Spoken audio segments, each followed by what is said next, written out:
Bonjour à tous et à toutes, donc aujourd'hui on se retrouve pour la 5e édition du Book Discoveries, c'est bien 5e. Donc maintenant je crois que c'est un rendez-vous que j'aime, en tout cas un challenge que j'aime bien faire. Et en tout cas je pense que je vais pas l'arrêter là. Le livre donc je vais vous présenter aujourd'hui c'est 1000 baisers pour un garçon de Tilly Cole chez Hachette. Alors il s'agit de Valou qui me l'a conseillé, je vous mets donc sa chaîne en barre d'infos. Et je vais donc vous en parler assez rapidement.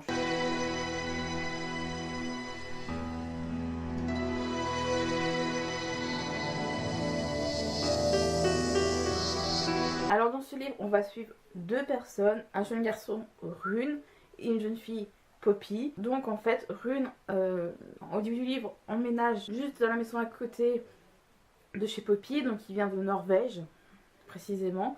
Et Poppy et Rune vont vivre une véritable histoire d'amour très rapidement.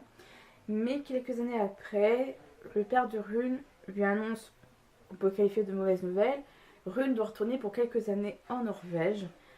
À cause du travail de son père, et ça c'est une vraie déchirure pour lui et ainsi que pour Poppy. Ils espèrent une chose avec une Poppy, c'est continuer ce que la mission que la grand-mère de Poppy lui a dit de faire.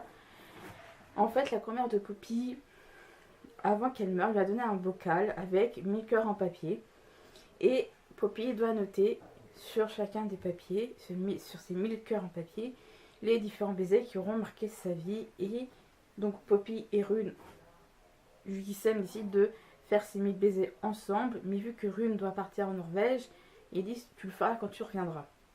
Mais au retour du Rune, au bout de 2 ans après, donc Rune a totalement changé, il n'est plus le garçon que Poppy a connu, et Poppy aussi a beaucoup changé, parce que on ne sait pas pourquoi, mais Poppy a au bout de quelques mois arrêté tout contact avec Rune. Et ce sera à cause de ces arrêts, la rupture de contact, que Rune aura changé. Qu'est-ce qui s'est passé exactement? Et je vous laisserai découvrir pour savoir pourquoi il y a eu Poppy ne donnait plus de nouvelles à Rune et pourquoi Rune a changé.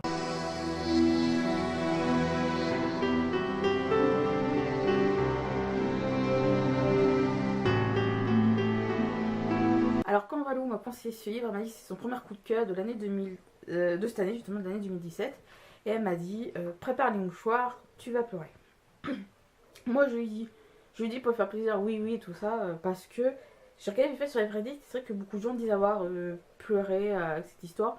Je suis pas si fleur bleue que ça, je suis pas une personne qui va pleurer à cause de cette histoire, de ce genre d'histoire. En fait je suis pas une personne qui va pleurer en disant comment, ça c'est certain, je tiens à le préciser, mais sache une chose, Valou, tu as raison. J'ai pas peur physiquement, j'ai peur intérieurement parce que je me dis, quand on comprend pourquoi Poppy a arrêté d'appeler Rune, de lui envoyer des mails, etc., on se dit,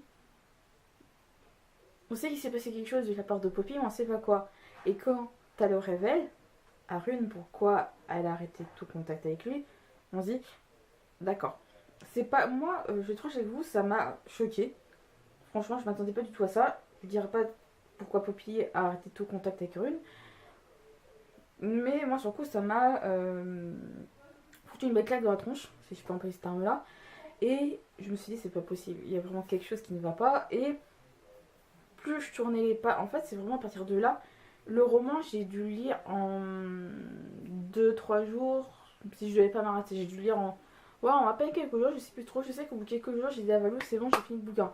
Je crois qu'en fait, j'ai mis tous mes autres romans en pause et dès que j'ai eu mes yeux dans les mains, c'était pour lire ce livre, tellement qu'il était addictif. C'est pas certes une belle histoire, mais qui cache quand même un petit semblant de tristesse, et vraiment de la tristesse. On se dit, par rapport à ce qui arrive à Poppy, si ce qui est arrivé à Poppy nous arrive à nous, on ferait quoi? Et voilà. C'est vraiment magnifique, c'est très entraînant, c'est-à-dire les chapitres sont très courts. Et une chose que j'ai bien aimé, c'est qu'il y a des chapitres où on est du côté de Rune et des chapitres où on est du côté de Poppy. Donc en gros, ce qui est bien, c'est qu'en fait, certes, on peut comprendre ce que ressent là vis-à-vis de la situation en question. Et on peut savoir aussi ce que ressent l'autre par rapport à ces moments-là. Et on a vraiment, en fait, c'est bien dosé. Et c'est ce qui fait qu'on ressent bien ce qu'ils ressentent tous les deux aussi. Ce que j'ai bien aimé aussi, c'est que je sais pas par quel système de traduction il passait l'auteur, mais au début du livre, donc Rune parle en norvégien, parce qu'il est norvégien, mais j'aurais aimé qu'il y ait par exemple entre parenthèses une petite traduction, parce que des fois, il y a certes, par exemple, il dit une phrase en norvégien, et sa mère dit je sais que ça te plaît pas d'être ici, mais c'est comme ça. J'aurais aimé savoir précisément ce qu'il disait, Rune, je sais littéralement mot pour mot. Moi je trouve ça juste un petit peu dommage. Mais en tout cas, je peux vous dire que c'est un roman qui est très addictif, une belle...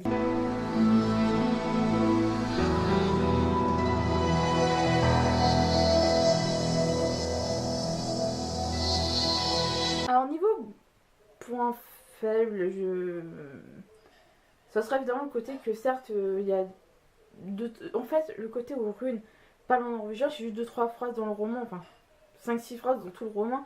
Ça ferait, mais quand on est comme nous, qu'on parle pas du tout norvégien et qu'on se dit on est obligé de passer peut-être par Google Traduction pour avoir des traductions, simplement j'aurais aimé avoir, certes, ils nous traduisent par le biais de la phrase, comme je vous disais tout à l'heure en exemple, la maman qui dit oui, je sais que ça plaît pas d'être là, mais j'aurais aimé savoir mot pour mot. Voilà. Mais les points forts contrebalance tout ça parce que c'est des bonnes choses, parce que on a certes des chapitres côté Rune et des chapitres côté Poppy, ce qui permet un meilleur développement de l'histoire et des sentiments de chacun. Et le fait que le livre se lit très vite, il est pas très court, il fait à peu près 100... Moi, je l'ai donc en format numérique et moi il m'a indiqué 158 pages, je dis pas de conneries. C'est ça, 158, comme c'est marqué là. Et c'est des 158 pages qui se lisent très vite. Quand on aime lire et qu'on aime en tout cas ce genre d'histoire, je suis pas du genre ce genre d'histoire, je suis pas romance. Je tiens à le préciser, je suis pas du tout romance. Mais j'ai beaucoup aimé ces versions. The Priory of Zion holds the great secret. With his... J'espère que cette vidéo du Book Discoveries vous aura plu. N'hésitez pas en commentaire si vous l'avez lu, parce que j'ai vu que c'est un livre qui était pas mal lu. Mais n'hésitez pas à me dire justement si vous l'avez lu, ce qu'on avait pensé, etc. Et ben moi je vous dis à la prochaine pour d'autres vidéos. Blood, he has paid the price. In the 1970s, the shroud was to be removed and the trickery discovered. On the 33rd day, when the truth was about to be revealed, the